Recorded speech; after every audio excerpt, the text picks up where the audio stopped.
As the centre tightened the noose around KCR's neck, the TRS government in the state has landed itself in a serious financial crisis.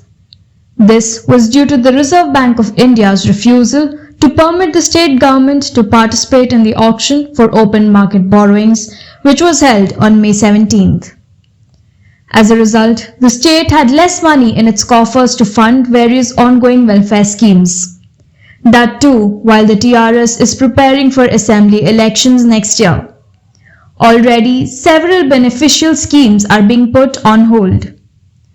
What is more surprising is that only Telangana's name was deleted, while the RBI had given its consent to 3 other states, AP, Maharashtra and Rajasthan.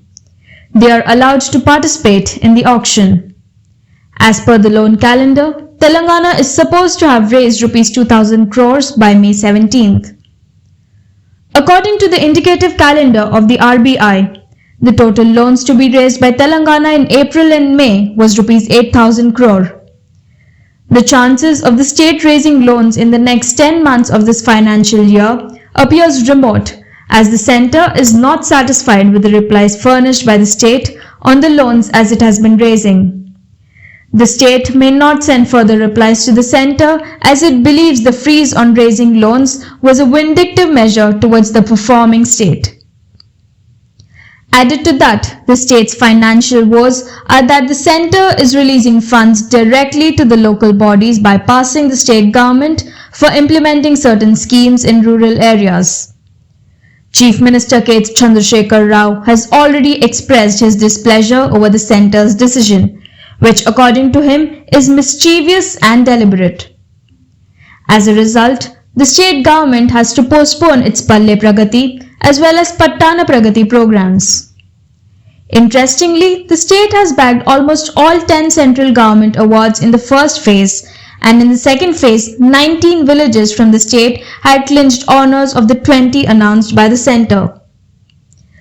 According to news reports, the Department of Expenditure, Ministry of Finance, has released an amount of Rs 8,453.92 crores as a health sector grant for rural and urban local bodies of 19 states, including Telangana. The grants have been released as per the recommendations of the 15th Finance Commission. The Commission, in its report for the period of 2021-22 to 2025-26, had recommended a total grant of Rs 4,27,911 crore to local governments. The grants recommended by the Commission inter alia include health grants of Rs 70,051 crores. Of this amount, Rs 43,928 crores has been recommended for rural local bodies and Rs 26,123 crores for urban local bodies. The BJP-headed NDA government at the centre is determined to capture power in the state through their mission south. But will the electorate at large appreciate the centre's decision to push the state into financial difficulties?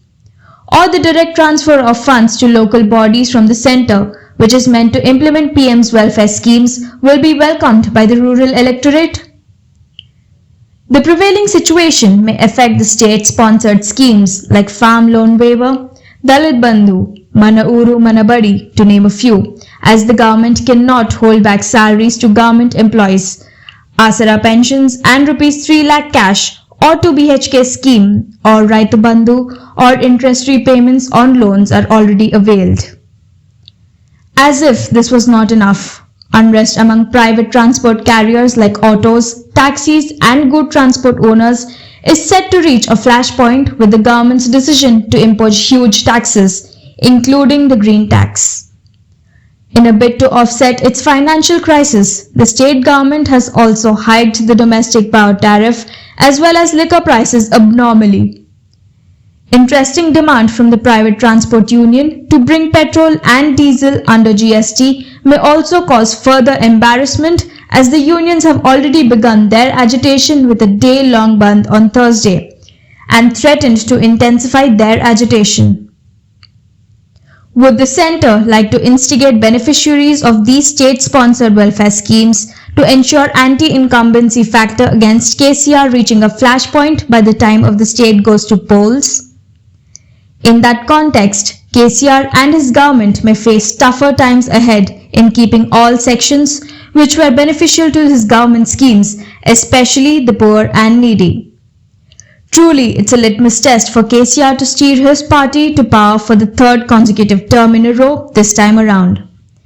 This is MS Purthy for Orange News 9 TV.